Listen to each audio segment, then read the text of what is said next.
No. Excellent. Okay, thank you so much. Okay, can I hang up, Linda?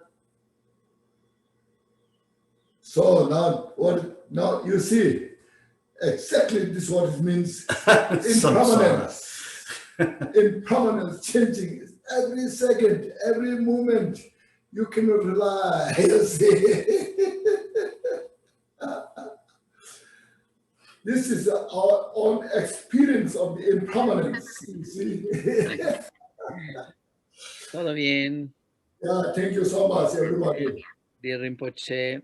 Dear Rinpoche, I just wanted to let you know that we're translating in Spanish at the same time. Así que you see, you are taking good opportunity. On Facebook Live, and we are doing another Zoom session at the same time in Spanish. Nice. Technology. Perfecto. Perfecto. Gracias, Rinpoche. Muchas gracias.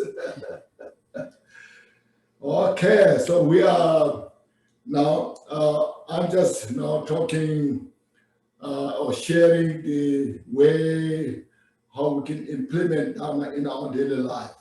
Not just philosophy, belief, this, that, you see. Because as I mentioned, we have received so many teachings, for many years.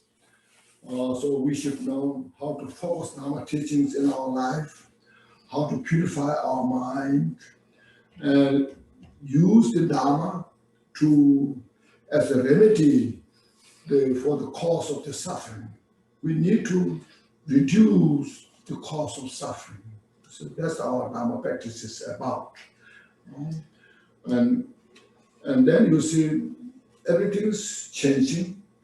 Because of that, everything's called illusory nature.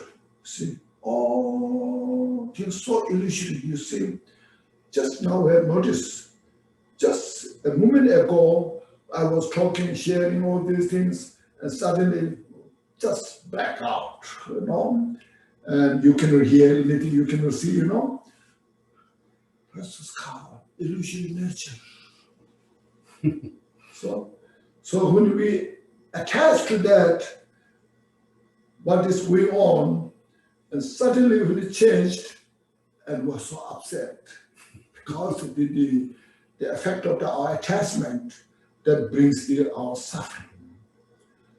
But if we are prepared as an illusory nature, or everything is illusory nature, then there's not so much effect when it changes. Then because of that, there's not so much suffering. So our now practice is just let go and do things right. That's our big responsibility, is do things right. Looking at our motivation, our mind, and then understanding about the virtue, non-virtue,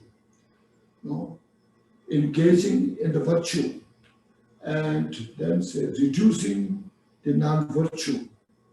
That's our responsibility. See, loving kindness, compassion is a mission, nothing to do with religion or spiritual. It's a universal requirement. We all need, due to lack of the real kind of love and compassion, the whole society is suffering. But if there's a sense of kind of responsibility based on love and compassion, the whole society is much better off. Just to mention,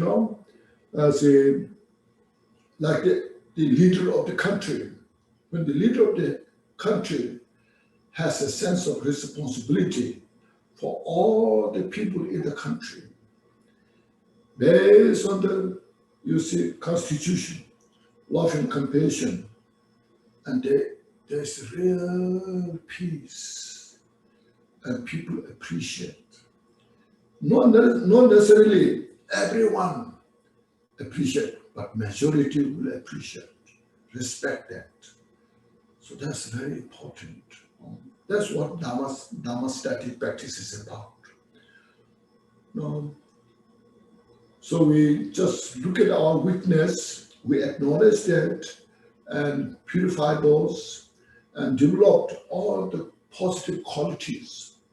That's the static practice of Dharma. When you talk about the law, with virtue, non-virtue, when you talk about the karma, the causality, when you talk about the love and compassion, bodhicitta, it's all about that. That's the mind. As mentioned, the Buddha nature means we have every potential to develop these qualities. That's called Buddha nature. Like the corn, the seed. When the corn seed has all the potential to grow, when you plant this seed on the ground, the corn will grow all the way, because it has the potential. It's the seed that it has. So in our mind, we have all the great potential, but sometimes the defilements, the adventitious, obscurations that encounters our potential, that kind of obscures our mind. So that to purify that, to get rid of this cause of suffering, then we practice the Dharma.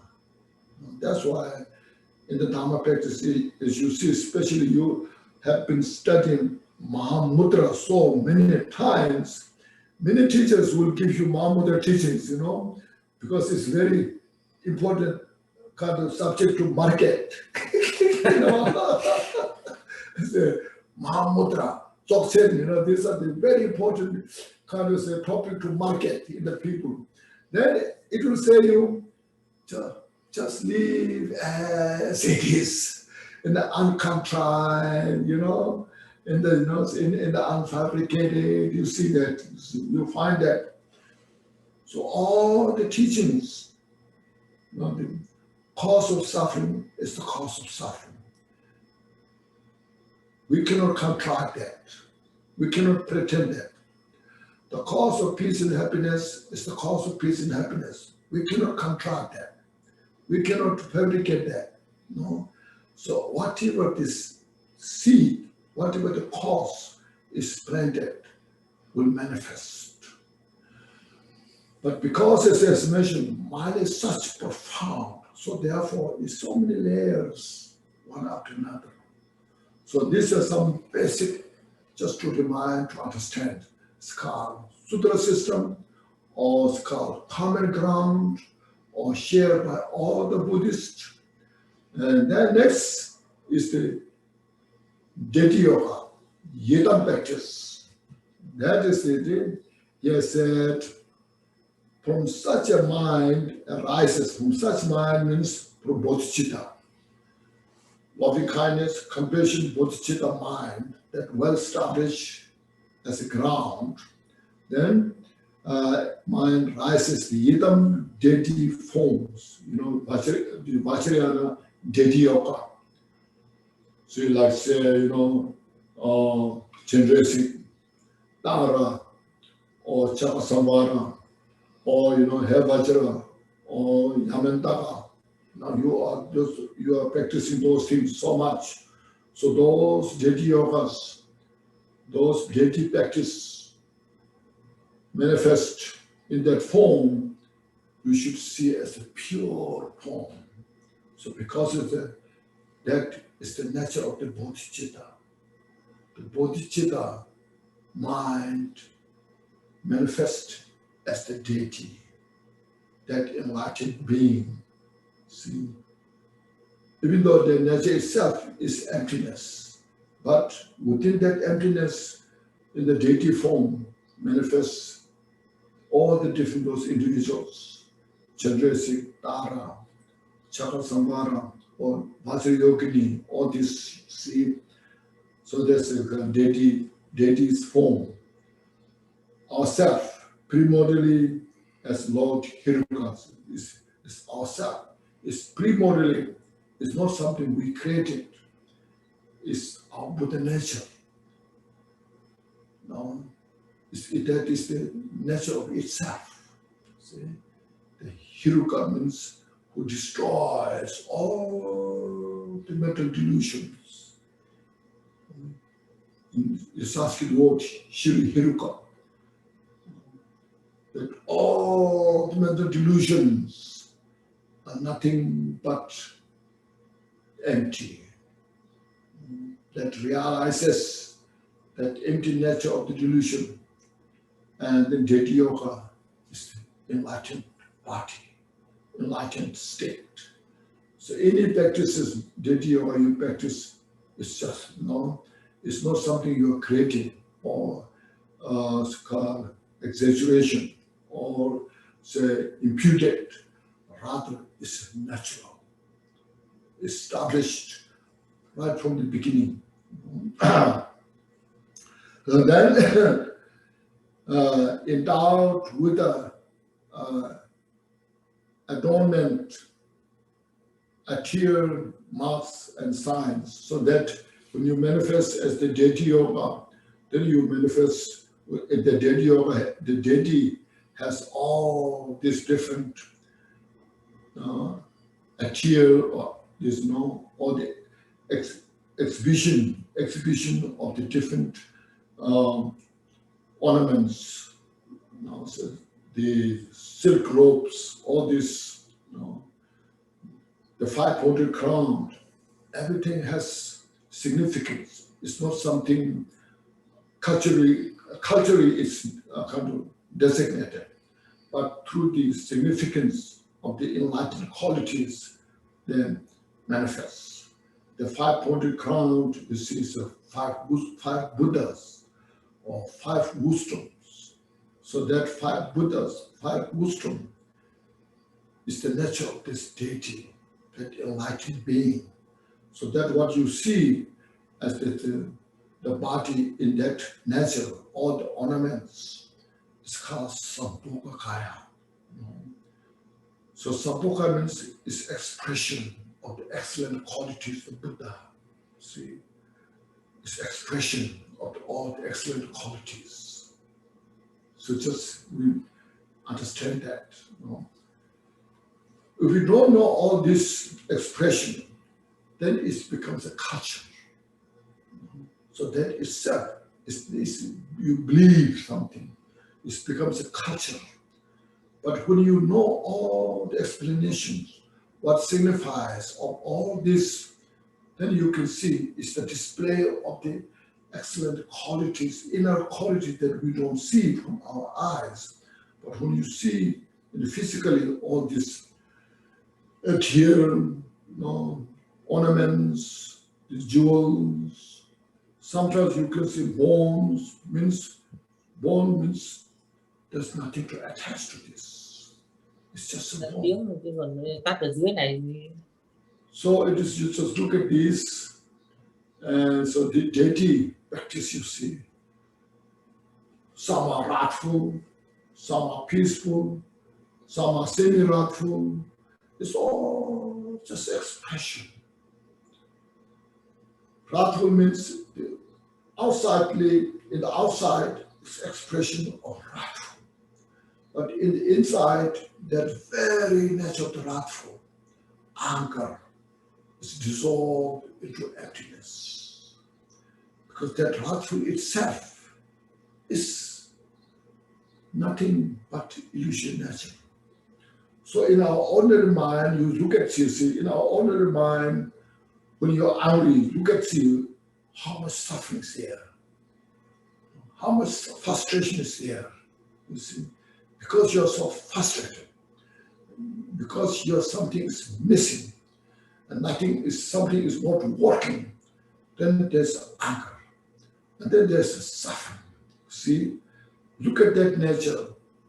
It's just expression of the illusion, expression of the missing something.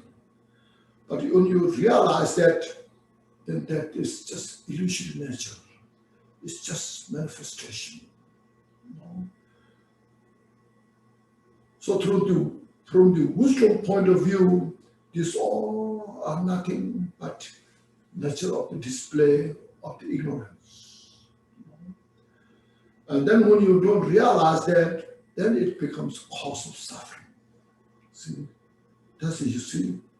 So suffering is the reflection of the cause. Whatever cause is created, then there manifests the result. So here, like wrathful deities symbolizes all this anger, these malicious thoughts. They're all absorbed into emptiness. And then that very wrathful nature, wrathful anger, is nothing but is empty. It's wisdom. When you realize as emptiness, that's called wisdom. Here, emptiness is not, it doesn't mean nothing. It means wisdom. We have such a wisdom that mind, such clear, precise, the anger, the attachment has no place. See? So like you see, you can see there's deities with the union, And the samsara is that we all are so much into that life. And then there is a attachment. There is a jealous relation to this. And there is, of course, there's some kind of mental experiment, joy, all these things, but it's afflicted. It's called afflicted joy.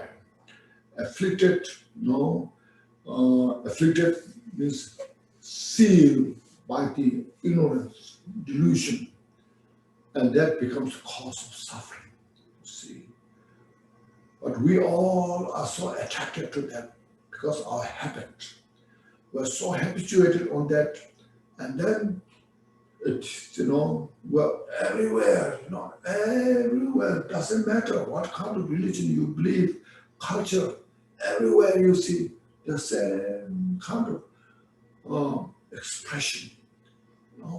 The feeling with that, there is no. But when you have the Buddha's wisdom, it's all are just play of the illusion. And when you realize that, then it's nothing but it's empty. Then there comes non-duality, you see. So the unit form, when you realize, when you see it, is that the female, man, is there. But when you meditate, realize it's non-duality. See, non-dualistic. But when our mind is not fully purified, then we just follow the dualistic thought because we are not prepared for that. I'm not saying this is a bad thing, but this is how samsara is created, you see. This is shared by every country you go. Okay, it doesn't matter. What you believe or don't believe, everybody is in that, you see.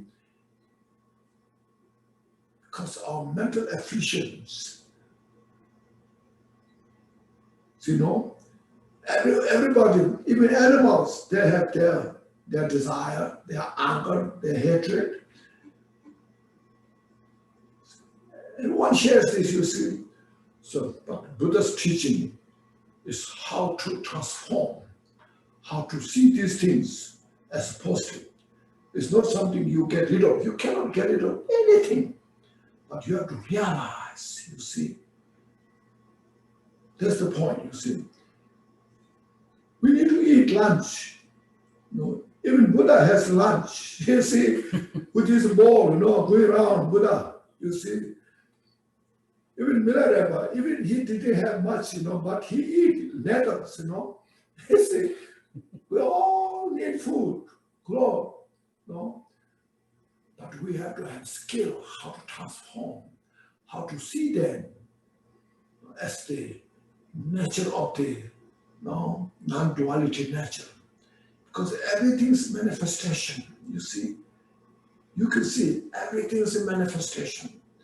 Manifested from different causes and conditions. So as long as when there's no causes and condition, there's always manifestation. You know the 12 link, 12 link of interdependence, starting from ignorance. You just count from 1 to 12. Birth, aging, death. So death is the end of the life, but it's also the beginning of the life. You see, it's a cycle, you see. Without death, there's no birth, you see. So it's a cycle. So 12 interdependent links. So when you have the wisdom, you see, when you have wisdom to see the ignorance directly, then there it disconnects the cause of all the rest of the 12. See, it's not something, say, as I mentioned, that I don't want to die, die is not good, I don't like to age, I want to keep young as we want to do that, but nobody can do that. The great scientists in the world cannot make that. They are trying their best, so far they are not successful, not to age, not to die, you see. That's because it's reality nature. That's what Buddha spoke about the 12 interdependent link.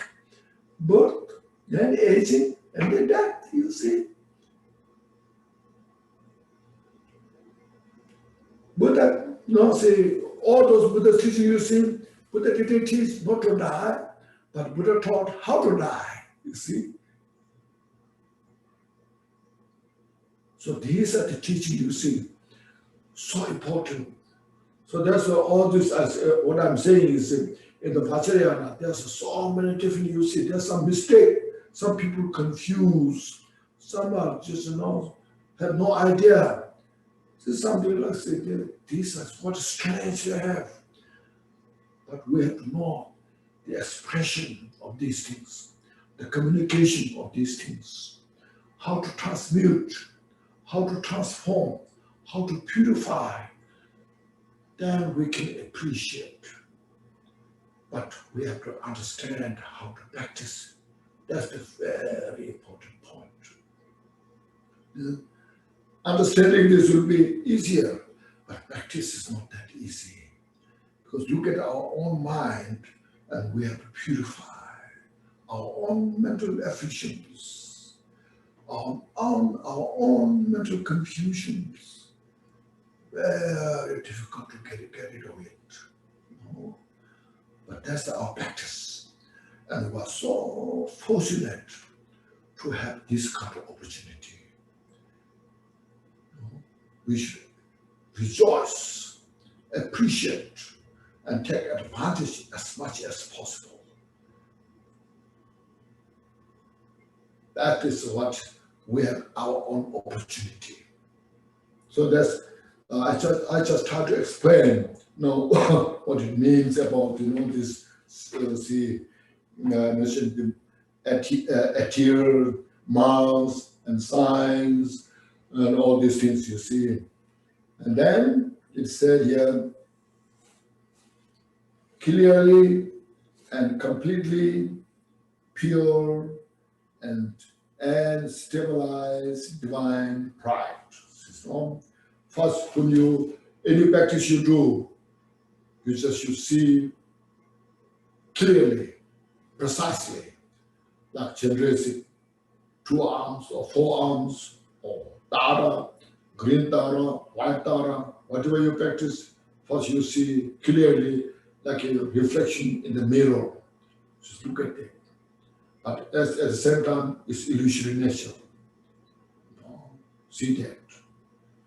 Then after that, as I mentioned, all what it signifies, what the significance of these all, what's the expression of these all attributes, understand that.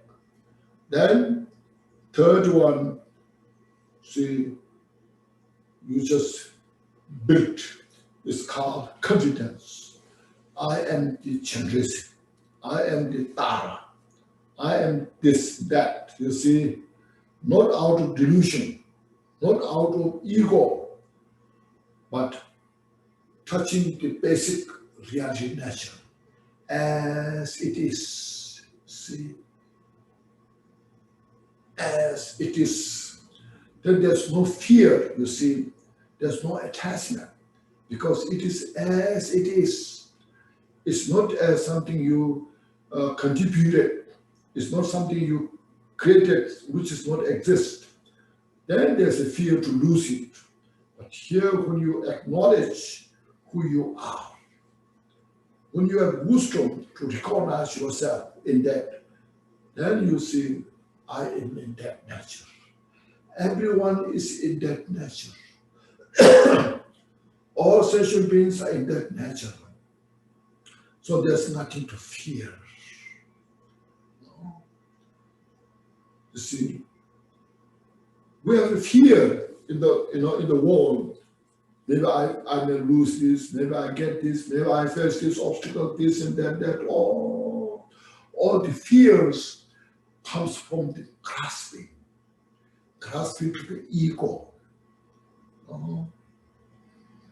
So here, not from the ego, not from the delusion, not from the ignorance, but out of wisdom, then you see precisely, and then you have that called confidence. And that is called, then you see, divine pride. It's a pride, it's a dignity, who you are. As mentioned, it's not out of delusion, not out of ego, but out of wisdom, compassion. So then you see, I and all sentient beings are equal. There's no one is better than other. See? And then, see, that's the reality of nature.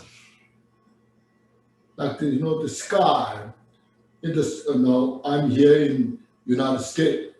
The sky from the United States. That sky shares by everywhere in the world. Chile, Brazil, and Asia, Vietnam, Europe, everywhere. We share the same sky. There's no one sky is better than others. You see, we cannot say my sky is more powerful.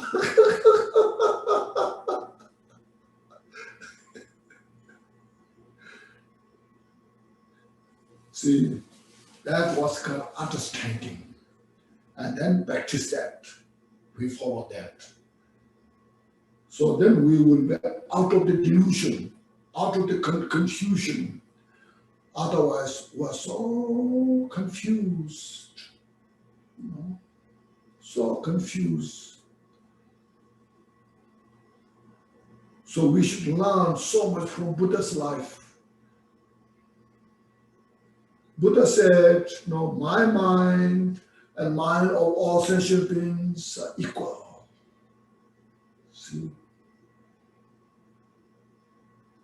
Such precious, you see, because Buddha has no fear to say that.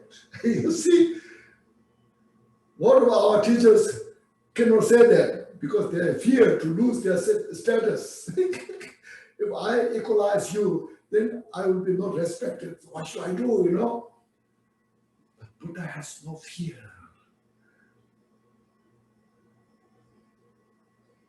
So we just follow the footsteps of the Buddha. What the Buddha taught. Practice that. So everyone has the responsibilities. So we practice this. Okay. Then next, this daily yoga practice, just briefly, and next is called Guru Yoga practice. That is ourselves are pure, the deity yoga form. So the deity yoga form is pure, is called because first the form itself is unstained by the delusion. Secondly, it's inseparable of the appearance and emptiness. That's called pure. Okay, we just get that. Pure that. Then see, dwelling in our mind mandalas, heart center is the Dharmakaya. This Guru, the Guru Dharmakaya. So the very essence of all Buddhas of the three times. This is special Guru Yoga, the Dharmakaya. That means our own mind and the Guru's mind are the same nature. See. First, we have a Guru outside. You see, like say, you go to school, college, university, there's a good teacher who has all the qualities, ability to share all the information. So we have to depend on these teachers, lecturers. In the West, mostly the university, the teachers, Guru called lecturers. They give you lecture. So lecturers, they give a lecture. So we need these lecturers, these teachers. We need all those things. Then after you study all this from these lecturers, these teachers, then you become lecturer, you see. You become teacher, you see. So same thing here. First we depend on the good quality of the teacher, Guru, outside Guru, who have studied teachings for many years, who went to retreat, who has those good qualities, who has the wisdom. You see, this is very important, wisdom, understanding. The three baskets, you see, three pitaka, the Vinaya, the Sutra, the Abhidharma, that communicate the connection with the morality, samadhi, wisdom. These all teachers, these teachings, we need to depend on the teacher outside. By depending these all the teachings with other outside teachers, you study, you practice, then bring into your heart. You apply, you practice this, and then you purify all your delusions, misunderstanding, misinformations, and all these things. You purify all this, you see, and then you establish your mind in a such way. So I understood. So that now Dharmakaya, Buddha's wisdom, the Buddha, the Guru, Dharmakaya is within you. And your mind at the heart, and the Guru, outside Guru, the Dharmakaya at your heart, inseparable. See, that's how you can become Buddha.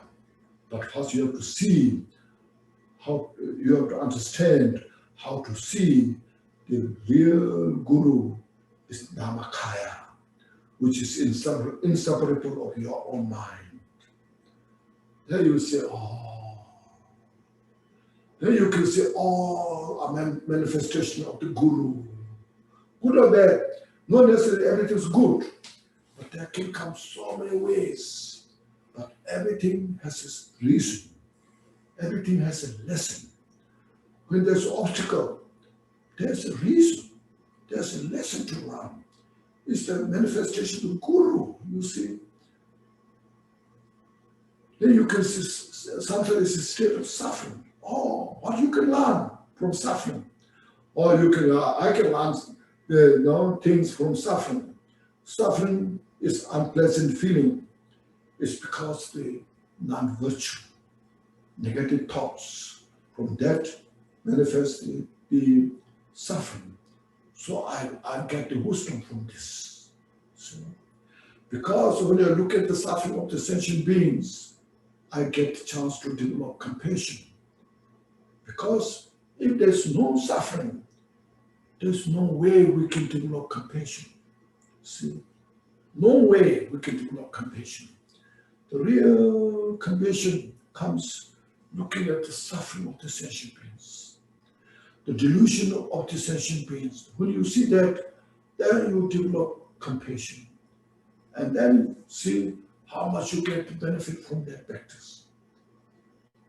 So suffering is, if we have the wisdom, we have such great opportunity to take advantage of the suffering, to learn virtue, non-virtue, and how to develop compassion. Now, from that, how I can become Buddha. So the Guru's manifestations don't necessarily always bad thing, but we have to have a wisdom, awareness to capture the meaning of these all different types of manifestation. See, make sense? These are very important. That's why then you see how we can learn samsara is inseparable from nirvana. Okay. Otherwise, there's no way we can learn nature of the samsara is nirvana, because we believe nirvana is something such a wonderful place to relax, and samsara is such an awful place. How you can compromise that? No way. From the dualistic point of the view, not possible. But when you have the wisdom, see, when you see everything as a manifestation, everything is a play of the Dharmakaya, then you see there's a great opportunity to see. That's why we need Buddha's teaching. Still now, will we need in the future? So this is the way how to tackle the dualistic nature of the samsara and nirvana. That's what it's called the Dharmakaya in my heart. See? Dharmakaya, the very essence of the Buddhas of the three times. See, all the Buddhas are in that nature of the past Buddha, future Buddha, present Buddha, are in the same nature. Look at the sky, the past sky, the future sky, the sky now. There's no difference, you see. You see. So Dharmakaya, we should have that kind of understanding. See how I can bring together to see my mind of yesterday, my mind today, and tomorrow's my mind has no separation. See that nature. So we call it's a perfection. What means perfection? Is the perfection how to maintain all the time in such a great unfabricated nature, unelaborated nature, and real peace, harmony. There's no conflict. There's no delusion in that. So you can meditate on that, maintain that. That's what's called Dharmakaya. The Guru Dharmakaya is within in my mind. See? So it's three Vajras, body, speech, mind, indivisible, cannot divide. See? From ourselves and remain steadfast. So means first have the confidence, no wavering from that state. Meditate in that state, practice. So your root guru is within us, within in your mind. Root guru is not somewhere, no. Your root guru is not in the sky, okay? Your root guru is within your sky of the mind, okay? So we have to know how to respect that. Respect that means avoiding all the non-virtues, non-virtuous thoughts, non-virtuous actions, abiding within in this pure awareness. That's the your root guru.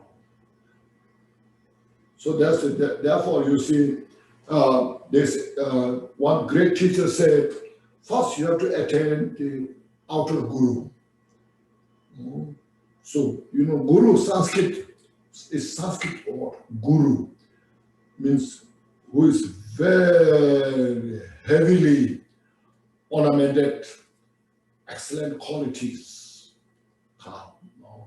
Who is heavily ornamented, the jewels of the wisdom, the study and the practice too. You see, first you study all the sutras, Vajra and the teachings.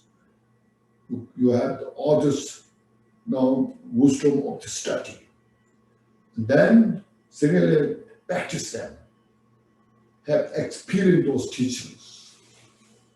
So one who has all these qualities, ability, that's called guru. Not who sits on the high throne, who eats delicious food.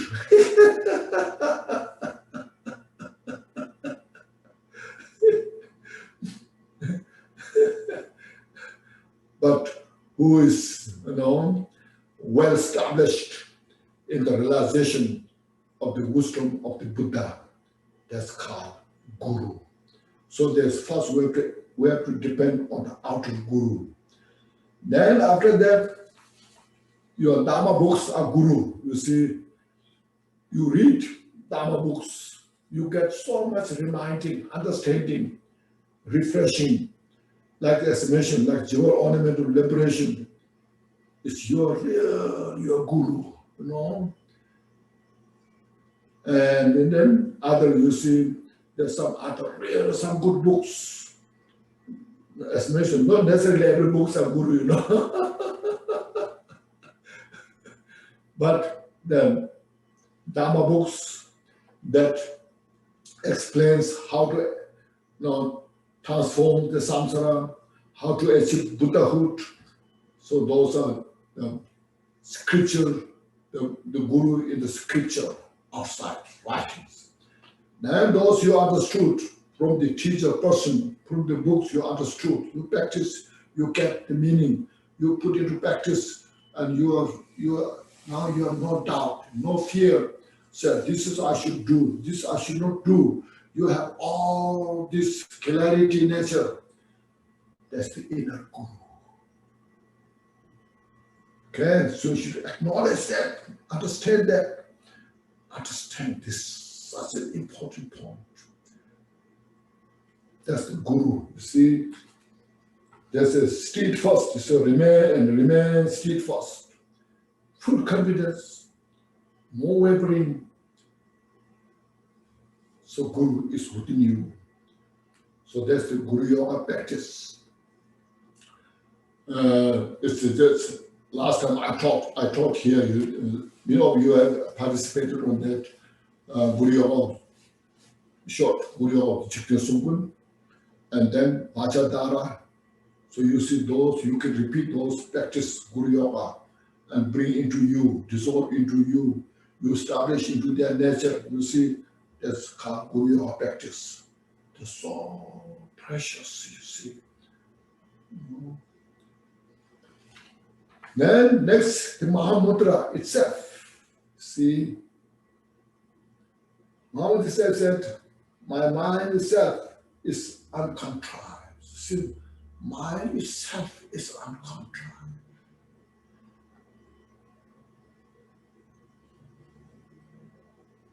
Like see the mind of the insect, you say, so stupid in the samsara. So, but that mind itself is uncontrolled because that nature of the mind is emptiness.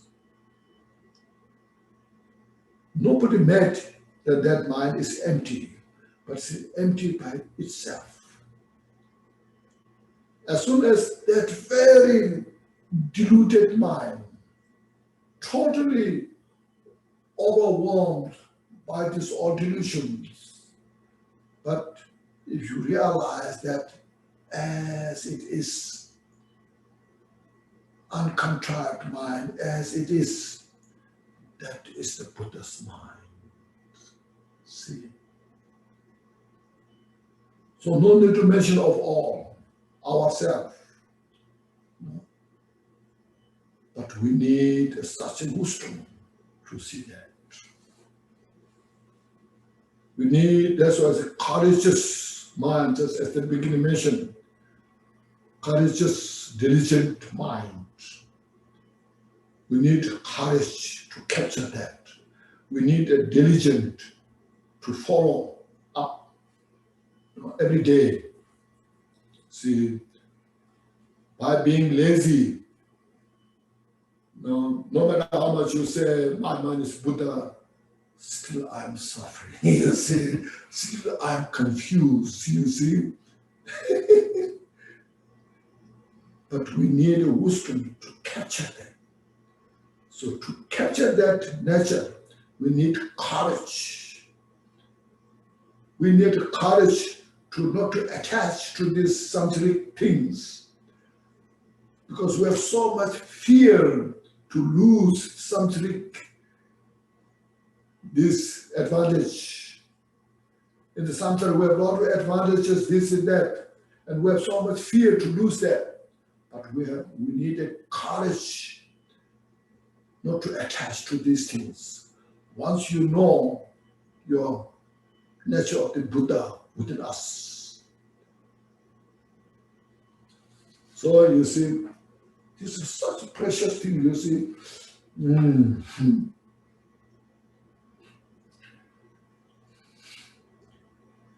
So, mind itself is uncontrived, free from arising and ceasing.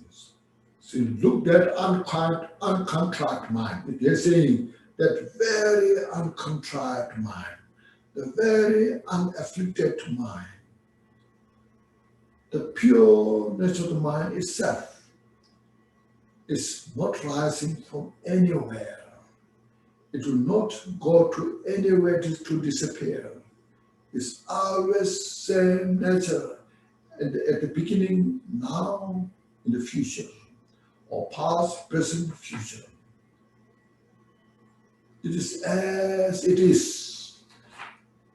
I can say I have given the example of the sky, the space, the yesterday's space, today's space, tomorrow's space. With or without cloud, the space itself will never change. Last year's space, next year's space will never change. So your mind as it is will never change. It's not something that's concrete, solid things exist. No, nothing there. No. The emptiness, nature of the form, that nature of the form, whether the form, the beautiful body, the ugly body, no, dirty body, clean body, all being the nature of the emptiness, never change. You see, your beautiful body will never make a beautiful emptiness. You see, your ugly body will never make ugly emptiness. So understand that.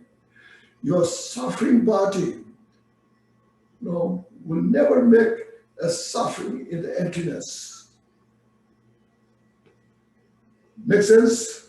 This is very important. You need such a wisdom to capture that. So that's what's called courageous mind, a diligent nature. We need that. So from there, we have a possibility to realize nature of the samsara as a nirvana. That's what it's known. So free from arising and ceasing. It is the self-arising, primordial, co-emergent essence. So mind is self. So whatever thought arises in your mind, just I mentioned, positive thought, negative thought, whatever thought arises, good or bad, right or wrong, all the thoughts that arise, that nature itself is empty. See? But we need such great wisdom, awareness, mindfulness to capture that. If we don't have that kind of wisdom, mindfulness to capture that, doesn't help. Just as I mentioned, no matter we say you are Buddha, but still you are not Buddha, You see? Oh, yes, you are Tara. Yes, you are Chenrezig. Doesn't help,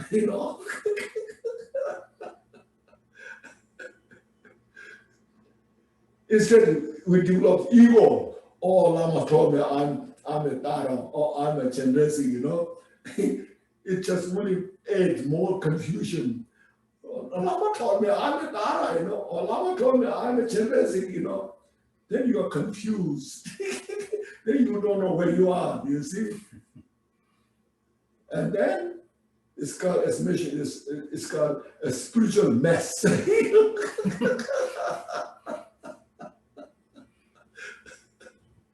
So we need such kind of ability, mental, acute ability to capture this mindfulness, awareness, prepare all this.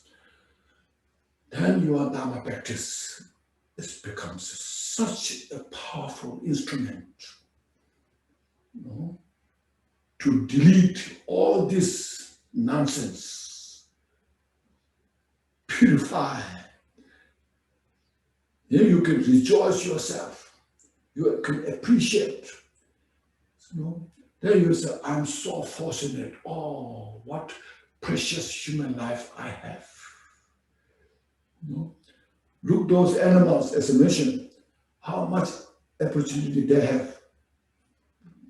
They are so vulnerable in the suffering, in the delusions. So we now say, we have such that kind of great opportunity. We dare not waste it. That's what I said, don't waste your precious human life. That's what it's meaning. It's not just from the cultural point of view. It's not from the dualistic point of view, but from the view of the wisdom, understanding, the possibilities, what you have. Okay. You made a short break during our breakdown. They say, Zoom. Do you need a break? No need, I think. Okay, so we'll just continue. Yeah.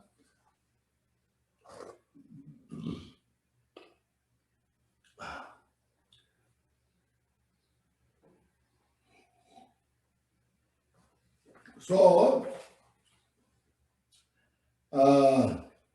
co-emergent essence. Neither emptiness nor non-emptiness. So these all till you can hear what I say. You say people neither emptiness nor non-emptiness means non-duality. Okay. Sometimes you say just as I mentioned, oh, these are empty, these are emptiness, Mahamudra, and this relative, these things, we make two separations. That's a duality. It's not so good idea. Okay. We have to now we have to make it such this the gap of the duality. We have to break that, purify that. The form and emptiness. We should not make a gap between these two, the form and emptiness. Rather, just look at it, that itself is nothing but empty, and emptiness is nothing but form. So this is what it's saying here. We cannot say it's empty, because you can see it very precisely.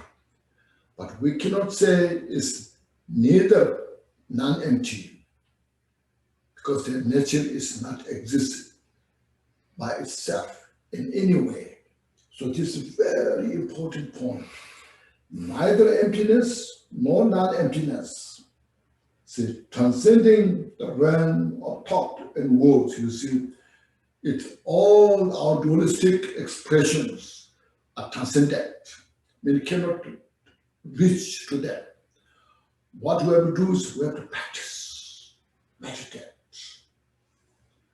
We cannot establish this all in the expression, in the writings, but you have to realize through the practice. That's why I'm saying here, meditate on this essence of non-conceptual ultimate reality. You see, non-conceptual ultimate reality in Tibetan called Mitopa, if you know the Tibetan Mitopa. Non-conceptual doesn't mean not thinking, nothing, dull mind. No, it's good. Your mind's in the shamatha. First we need a shamatha. Bring the mind in the place, equipoise. Samadhi. Within that,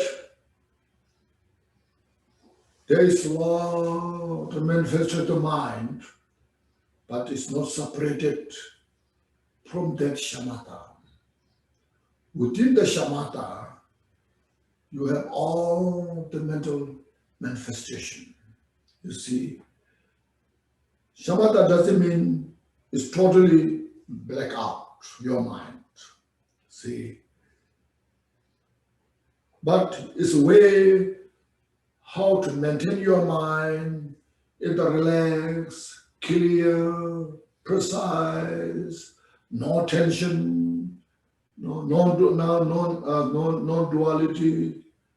All this mental manifestations there.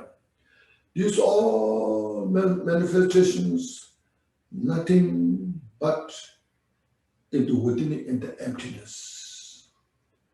See, no suppression. That's why I'm saying here, meditate on the essence of non-conceptual ultimate reality. So that is no separation, the form and emptiness.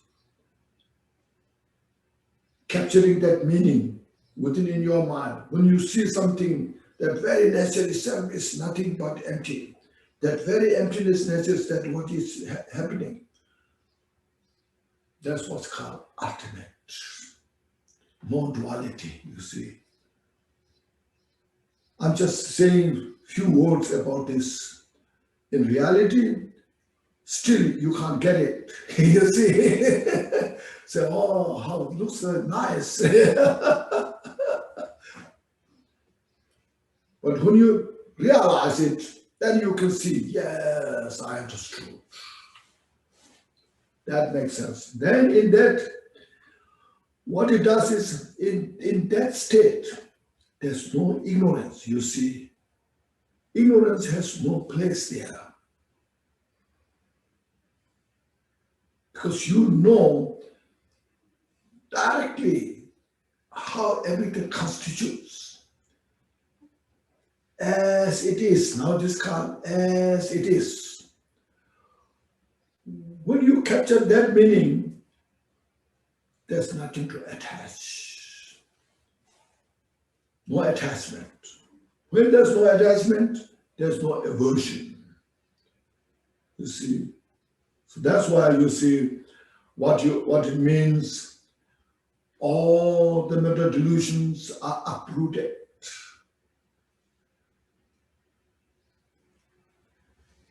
In other words, there is no mental delusions, there's no space for the mental delusion, because you realize as it is. There's nothing to avoid or get rid of delusions, because there's no space. So that's why we need the three trainings are so important. Morality, avoiding all the non-virtues, practicing all the virtue, that becomes a discipline, you see. It's called ethics, ethics, conduct, moral ethics. When you have that proper ethics, then there's such great opportunity to maintain your mind in the right place. Shamatha, meditative concentration, samadhis. When there's a good samadhi, then there's a special insight. Prajna has such a good place to maintain, to manifest. So these three trainings are very important to all the Buddhists in the Sharavaka school. They appreciate it so much. And Patik Buddha, so much. In the Mahayana, so much. In the Vajrayana as well. Highly appreciated and needed. See, if somebody says in Vajrayana don't need these three trainings, then that person has little problem, You should understand that the practitioner doesn't have good understanding Buddha's teaching. This I can say,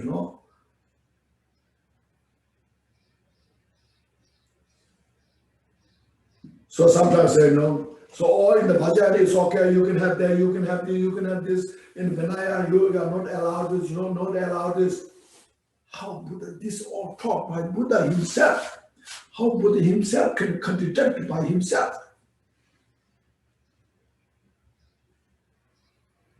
You see, they say Nama is good at the beginning, Nama is good at the middle, Nama is good at the end. That's what it means. Means all the way, emphasis is to purify all our mental afflictions. Gross, subtle, more subtle. Non-virtues, there's no allowances. You see?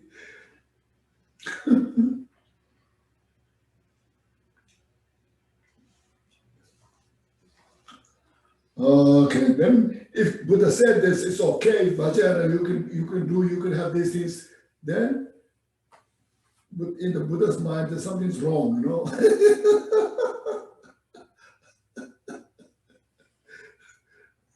So Buddha cannot mistake because Buddha,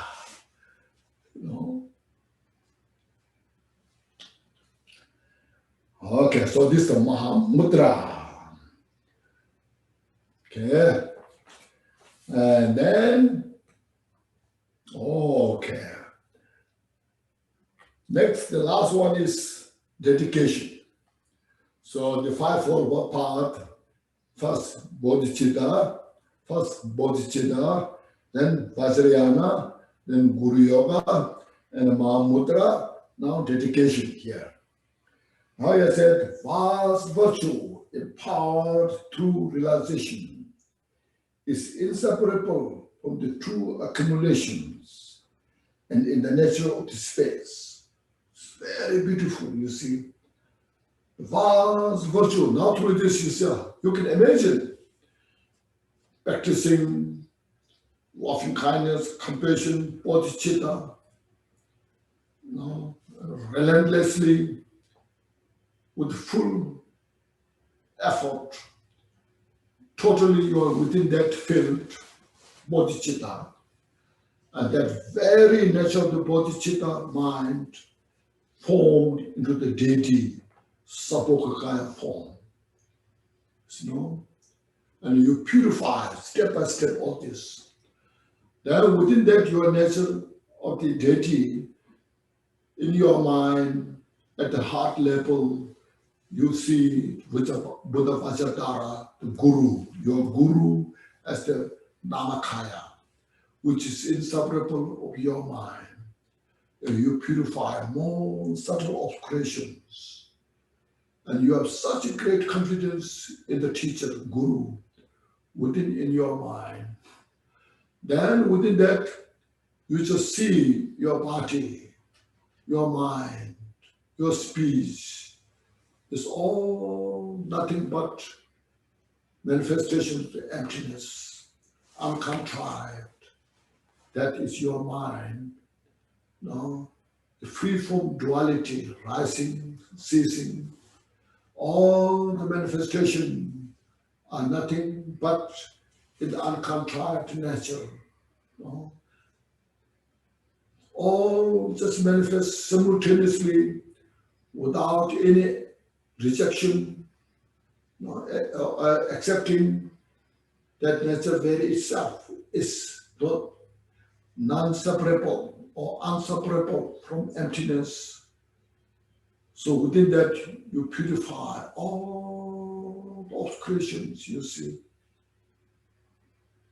So meditating in that non-conceptual thoughts. So through that he's saying, you accumulated such great virtue, such a vast virtue, empowered through that realization of Mahamudra, is inseparable from the accumulation and the nature of the space. So that virtue is also within in the emptiness. Emptiness, within in the emptiness, all those virtues. So there's no separation. So your virtues as vast as the space, inseparable. The virtue and the emptiness. That's accumulation in the nature of the space. For great awakening, this undefiled, you see, now there's undefiled, no mental afflictions, no dualistic thoughts, undefiled. See, ocean-like virtue is to be seen within dedication. This all virtue you have accumulated. Now you have to see in the dedication. You have to dedicate. Sometimes you say, you do a session of meditation, chant like Tara mantra or generous mantra or any practice that your parents you do as you chant the mantra. At the end of your session, you dedicate, by this virtue, may I have a good health. You say, by this virtue, may I have a good business, It's very small mind, that virtue, dedication. Selfish, you see, deluded. So now, what kind of dedication you do? Yes, now you see,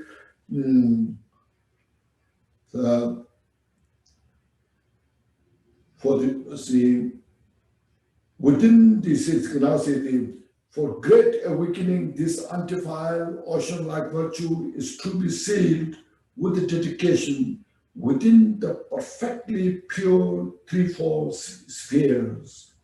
Means we have to dedicate to achieve complete enlightenment. Not just only ourselves, but all sentient beings. So that's what he's saying here, for the great awakenings, for the great awakening means Buddhahood, for all the sentient beings. So all the virtues that I have accumulated, this may become such a cause that everybody achieve the Buddhahood. So you dedicate, you give this to all sentient beings. And then Buddha will be so pleased. Oh, you are so wise, Buddha will say.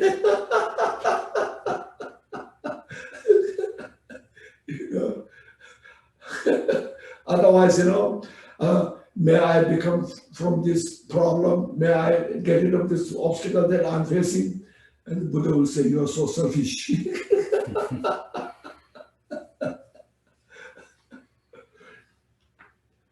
Even you're sick, no problems you have, by this sickness that I have, I purify all my karma, negative karma, of all the sentient beings.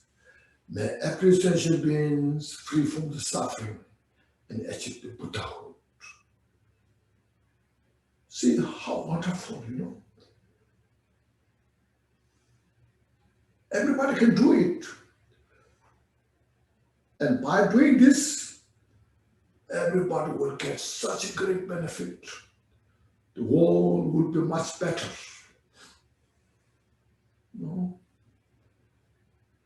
So this is where how to touch our reality nature. How to touch the samsaric sentient beings, you see. Not through the dualistic way, but through the non-duality nature, we can touch all sentient beings and go together towards enlightenment, Buddhahood. So this is dedication, last one. Now next, these are coming, how to practice Dharma. It's all transformation. So I will read briefly, okay. The next afflictive, the afflictive emotions and conceptual thoughts that arise from conditions.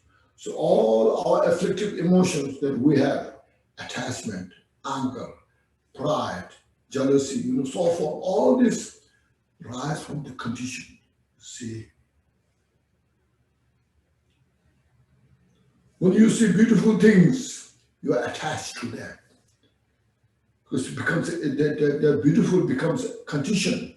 You to give rise to the attachment.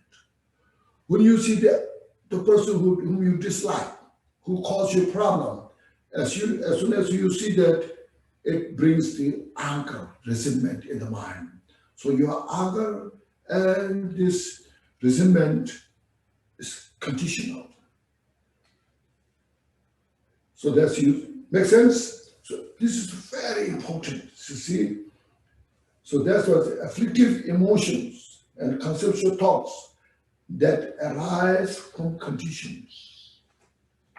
So all our mental afflictions are conditional. The poison is it. So that itself is poison. When you have desire, attachment, it's poison. When you have anger, resentment, it's poison. It brings the suffering, you see. You cannot deny that. You cannot say, oh, I'm okay, Dharma practitioner, not Dharma practitioner, rich or poor, anybody, you see. Clear, See, the poison itself is natural in the nature of space, but that poison itself when you realize it's nectar, means it's empty. But we need wisdom to capture that. So that's why I say, by means of the Vajra, of the non-dual transcendent wisdom. See, we need that non-dual transcendent wisdom to capture that. The very poison itself is nothing but empty. Then you are not afflicted, you see. You are not overpowered by that mental afflictions. But that is easy to say, but difficult practice, you see. You see. I can talk very easily. Oh, how beautiful, like this. Practically, not that easy, But this is the way. How to see? You have to have that's called courage, diligence. We need such a courage, such a diligence to capture that. This is what, as Abba mentioned, everything's just a manifestation. Everything's just a play or that, See, then objects of abandonment and antidotes are neither established nor difference. Then there's nothing to avoid. See, that very mental afflictions, like as I mentioned, attachment, that is rose within your mind due to seeing some beautiful things. That itself, when you have the wisdom in your mind, look at it, where it is, where it abides, where it comes from. It's just illusory nature.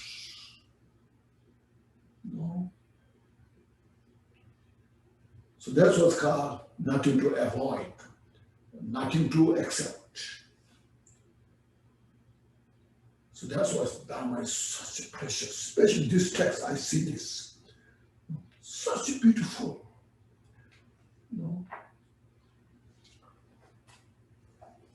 But we need such kind of, mindfulness. The mindfulness never unwaver, always there when you need it. See, then next, from ignorance. See, from the ignorance, self-grasping. The self-grasping comes from the ignorance because there's no self. But due to ignorance,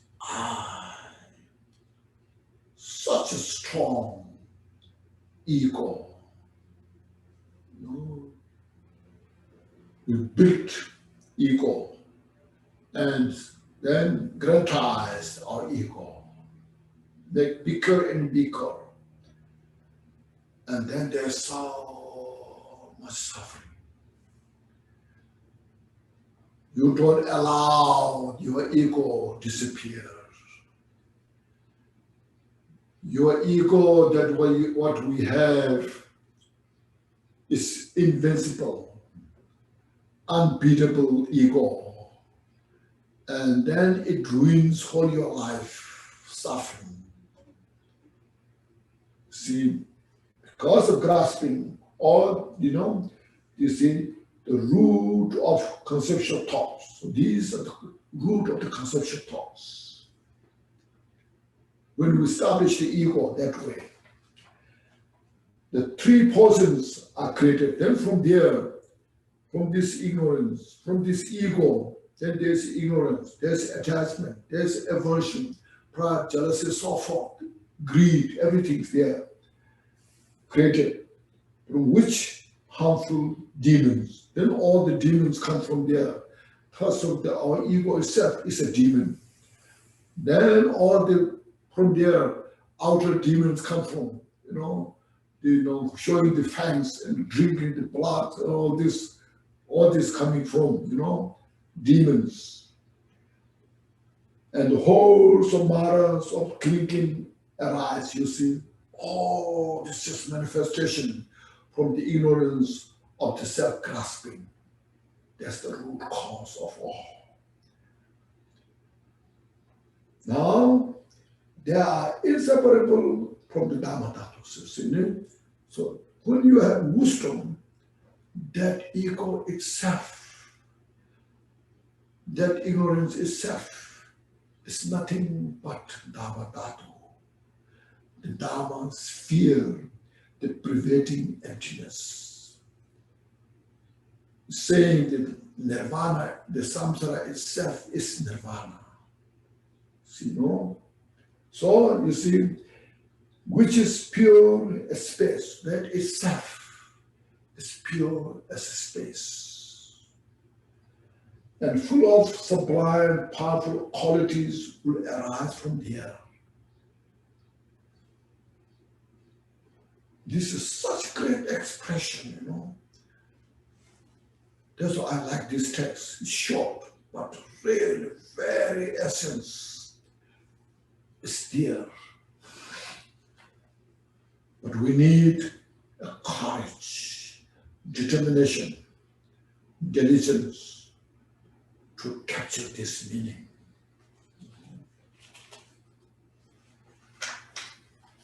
So you know this, you see,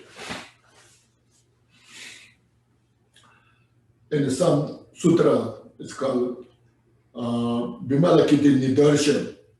In that sutra said, the ignorance is the tenets or the family of the Buddha. This is what it means. The very our ignorance, the self-grasping, self-cherishing itself is the great wisdom when we captured it. Because there's no emptiness exists outside of this. That very nature itself is ignorance. So, but we need a wisdom to see that. Ignorance cannot dispel ignorance. But ignorance is the foundation that nature itself is emptiness when we have the wisdom. See? So that's one important point. Okay. So taking care of our demons, okay? Our demons are nothing but enlightened Buddha, okay? Don't treat as a demon.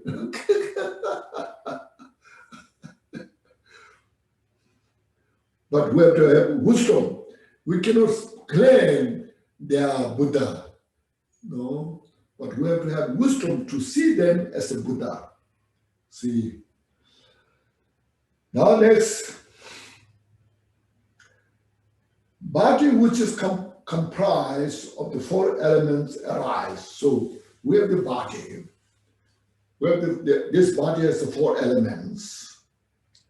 This arises from afflictive emotions and conceptual thoughts, you see.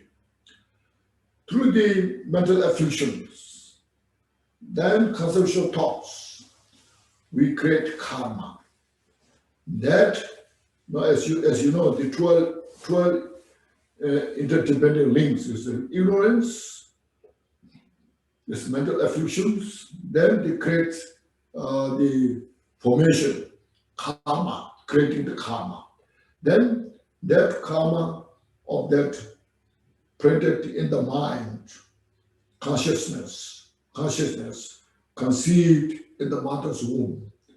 And then we have the form, the body. That's what it's saying here. Emotions and conceptual thoughts. And clinging to the body as though it exists when it does not is conceptual illness. So we are clinging to our body. That body itself is nothing but empty, but we have not realized my body, this my flesh bone that I have, which is created by the four elements. Then I get the body itself. Then there is a sickness, different types of elements, sickness, many different types of sickness we have. It's all nothing but illusion nature. See? So they're clinging to the body as though it exists when it does not exist. It's all conceptual thoughts. It's the mind, you know. Of course, I have the physical sickness. I take medicines, but it's all my mind at the end of the day. So I need a lot of medications. I follow, you know, doctor's order in this relative state.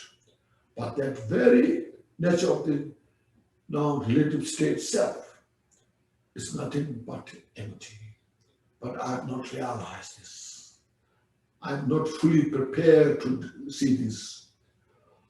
So when I have this, what should I do?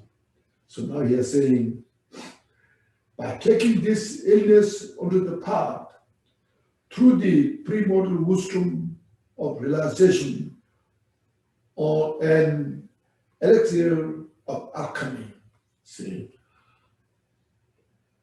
Now this very sickness that I have in my body, I should utilize it. Compassion, loving kindness, bodhicitta. So my sickness that I have may become such a condition, cause to purify all the suffering of the sentient beings. May every sentient being is free from this kind of sickness. May they have all the happiness. May they free from all the suffering. And may they attain the Buddhahood. So practice this.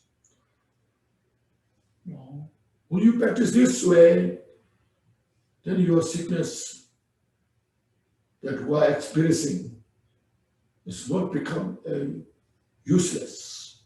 It becomes useful through your altruistic thought, the altruistic mind. Take advantage of these problems, obstacles, sickness, for the enlightenment of the sentient beings. Just how you should do practice. You know? So there's so much skillful method, you see. Such precious, you see. Not wasting.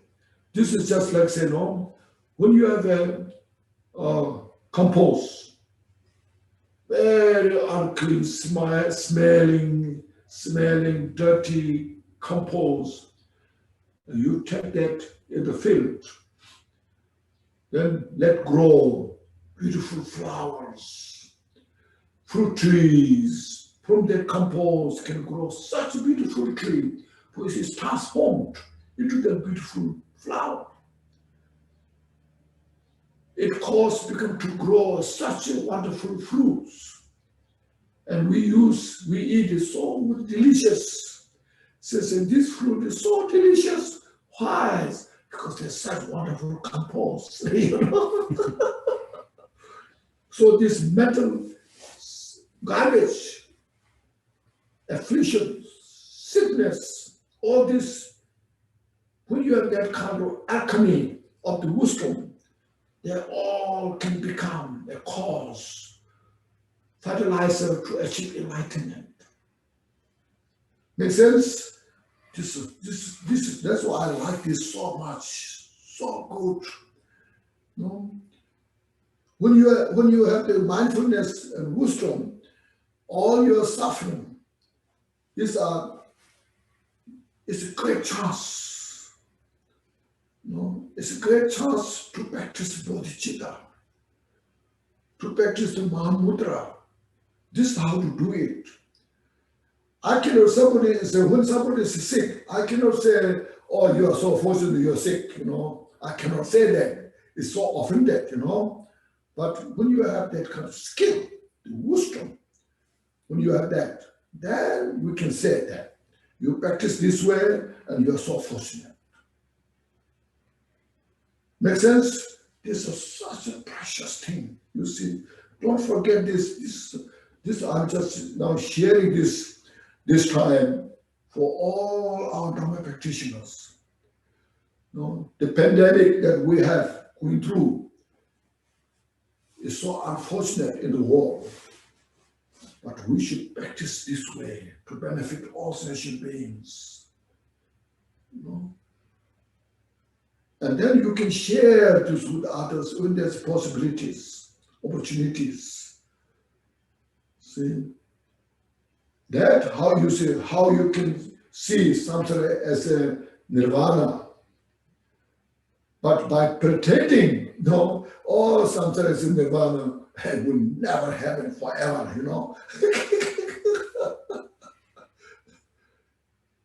But we need to have this kind of skill, this kind of wisdom and courage and the diligence when you have this, and this all are such great opportunities. So please meditate on these and follow the path step by step, you see. So then these three is a very important. First, mental affliction, and then all the demons you see as the enlightened beings, and all the sickness, how to see their nature as emptiness, Buddha nature, and how to transform. It's called you can say transformation practice, or carry into the enlightened body, or sometimes you call it mind training. So this is the mind training. You have heard of 7 points of mind training. It's all I included here. See, please meditate on this. And then see, the next one is that this illusory body is ultimately like the nature of space. So our body itself is illusory nature. Now, as we have discussed, it's all just manifestation. It's just, sometimes you feel good, sometimes you don't feel good. All illusion nature. At the end, its nature is empty. Its nature is space. See? It's 4 elements, completely pure. The nature is pure means empty. So it is, pure, it is inseparable. It's inseparable from the very essence of the Dharma, you see. The body what we have with four elements. The self is nature of the space. So that is called Dharma Dhatu. The great yogis who realize this, see, remains unchanging throughout the 3 times. So the great yogis, like you see, just example, Milarepa, those highly accomplished great practitioners in the retreat, for them, no matter you got sick, you feel good, you feel not good, all are the same nature, never changes. It's not just now, I just reminded me, it's not just in Milarepa in the 11th century. Right now, I told this before once, in Jikum Til monastery, right now, in Tibet, there's called Tashiraten. He is now in that state. 24 hours he's in the meditative state. It's now become common to all the people in that area. He is such an accomplished master that alive. Still we have, we see few people.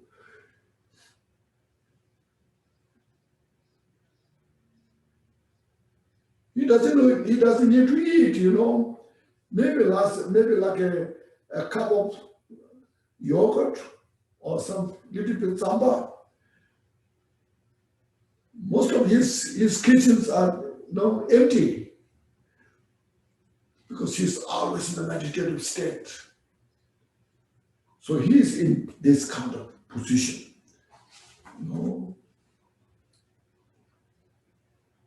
So there's this, that great yogi, like him, yogi who realized this, remain unchanging throughout the 3 times, and the fetters of afflictive emotions do not hinder him.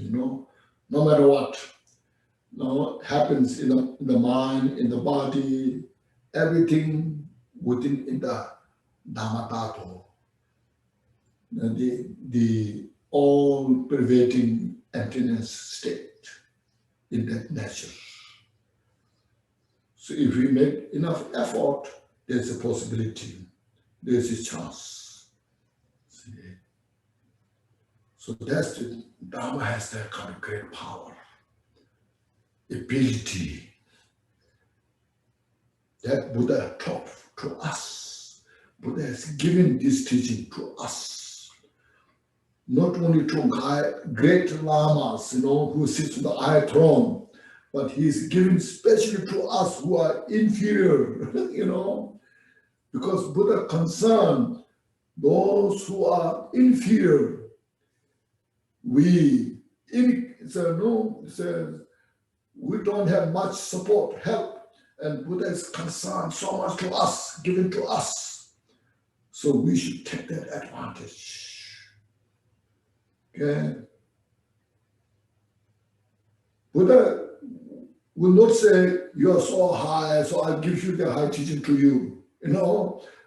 Buddha shares the teaching to everyone, especially those who doesn't have much opportunity. So we should take that advantage. Okay. Okay, then the last one, it's 11, verse 11.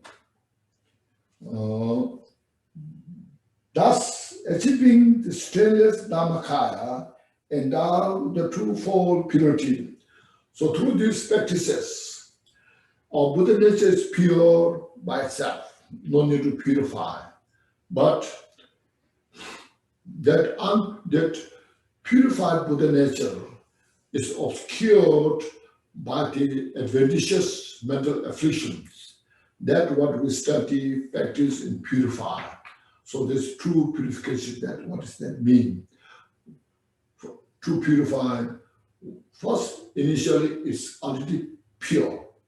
Then through our realization, then we actualize that purity nature itself. So the true purity, twofold purity. See, in this life that we study, practice Dhamma in this life, we become the unshakable Vajra. Then through that, if anybody can make it, you become the Vajra, Buddha Dhammakaya. Once you become Buddha, then you have to benefit sentient beings. That you see.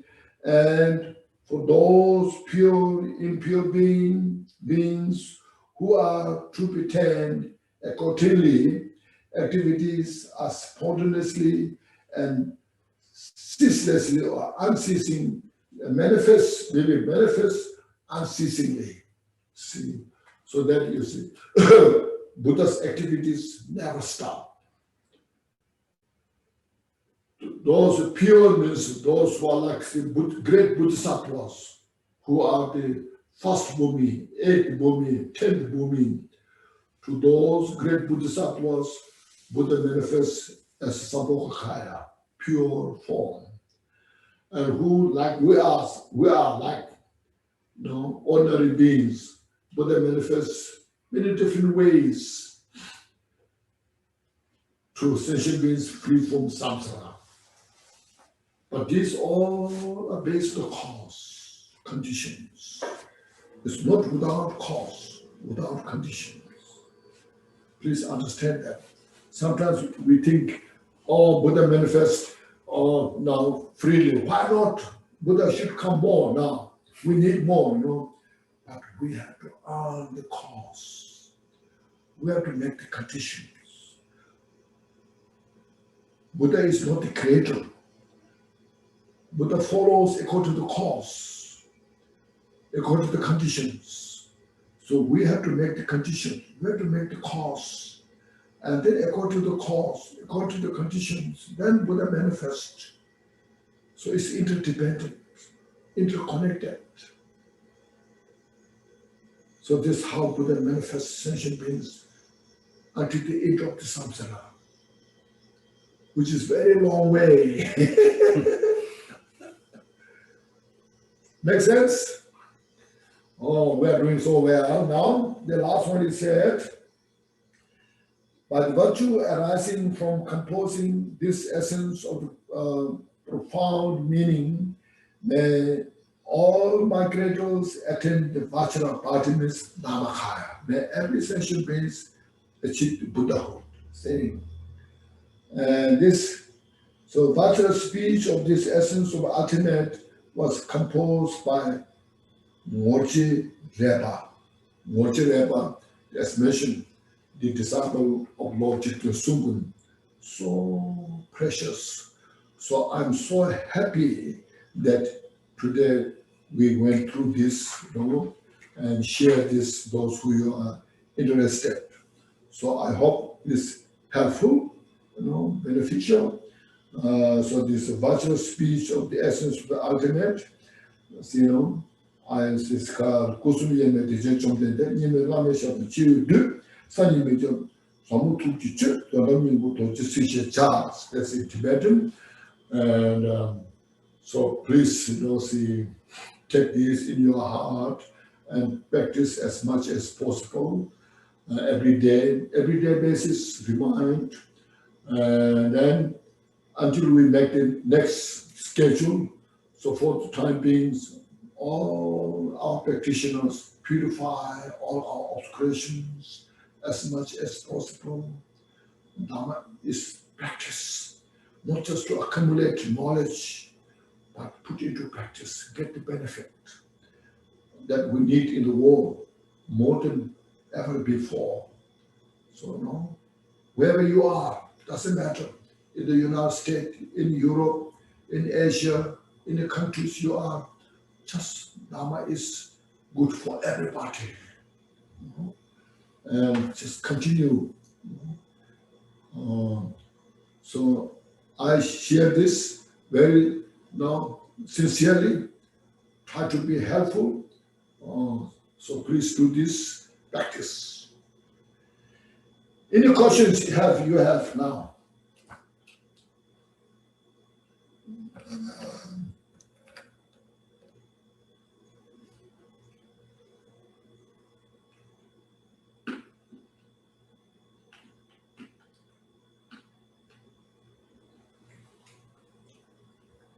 Anybody has any questions? Thank you very much, Rinpoche. Beautiful. Yeah. We had one question. The name of the master in Drikuntil. Jenny. Dashirathan, yes. Dashirathan. Okay. Thank you, Rinpoche.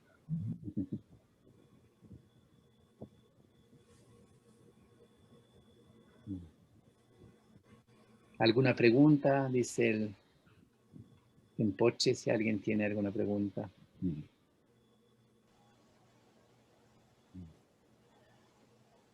Closing prayer. First, yes. Now, first, you see, please take a deep breath. Inhale. Just relax your body, mind.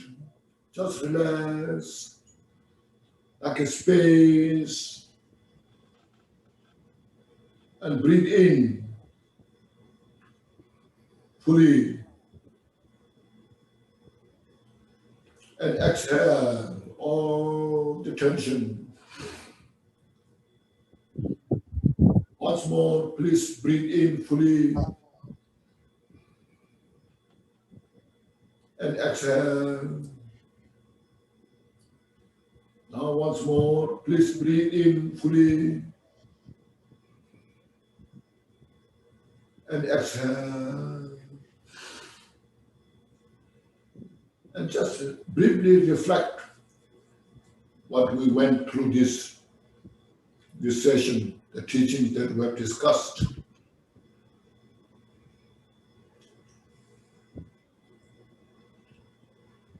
Now, those, I know many people have received this teaching before, but recollect, refresh. It's called clarifying, refreshing the teachings. And then just look at our own mind, the weakness we have, purify those, and then rejoice, you see. So I'm so fortunate. These teachings are really healing, has the healing power. I purify. Because if you don't practice, then not so much worth. It's just a collection, And most time we forget. We don't get much benefit. So just meditate. Now I will practice. Purify my mind. And I'm so fortunate. I will practice for the rest of my life to attain complete enlightenment for the benefit of all sentient beings. Okay, with this, then please, Anila, if you can say there's some conclusion, prayers, dedication. Please join me in a mandala offering for Khenchen, an infinite array of worlds, each with 4 continents and the wealth of infinite oceans of rounds.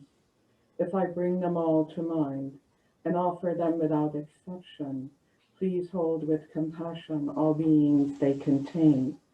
My body, enjoyments, and whatever I own, my aggregates, elements, and sense sources, my aspirations now and the times to come, as well as everything I grasp as mine.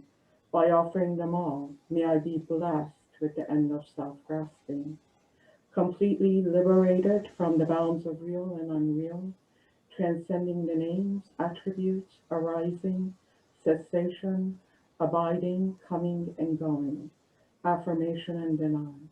The supreme mandala is the natural state. By offering it, may we be blessed to attain this state of Buddhahood. Om Guru Devada Kini Ratna Mandala Pratitha Soha. Glorious, holy, venerable, precious, kind, root and lineage lamas, divine assemblies of Yirams, assemblies of Buddhas, Bodhisattvas, Yogins, Yoginis, and Dakinis, dwelling in the 10 directions. Please hear my prayer. By the power of this vast root of virtue, may I benefit all beings through my body, speech, and mind. May the afflictions of desire, hatred, ignorance, arrogance, and jealousy not arise in my mind. May the thoughts of fame, reputation, wealth, honor, and concern for this life not arise for even a moment. May my mind stream be moistened by loving kindness, compassion, and bodhicitta, and through that, may I become a spiritual master with good qualities equal to the infinity of space. May I gain the supreme attainment of Mahamudra in this very life. May the torment of suffering not arise even at the time of my death. May I not die with negative thoughts. May I not die confused by the wrong view. May I not experience an untimely death.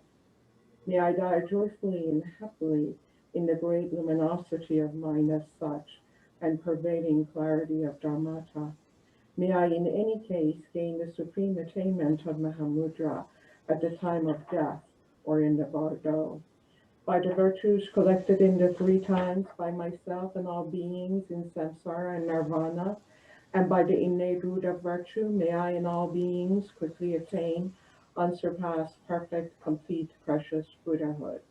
May the teachings of the great Drikungpa Ratnashiri, omniscient Lord of the Dharma, Master of Interdependence, continue through study, practice, contemplation, and meditation until the end of samsara.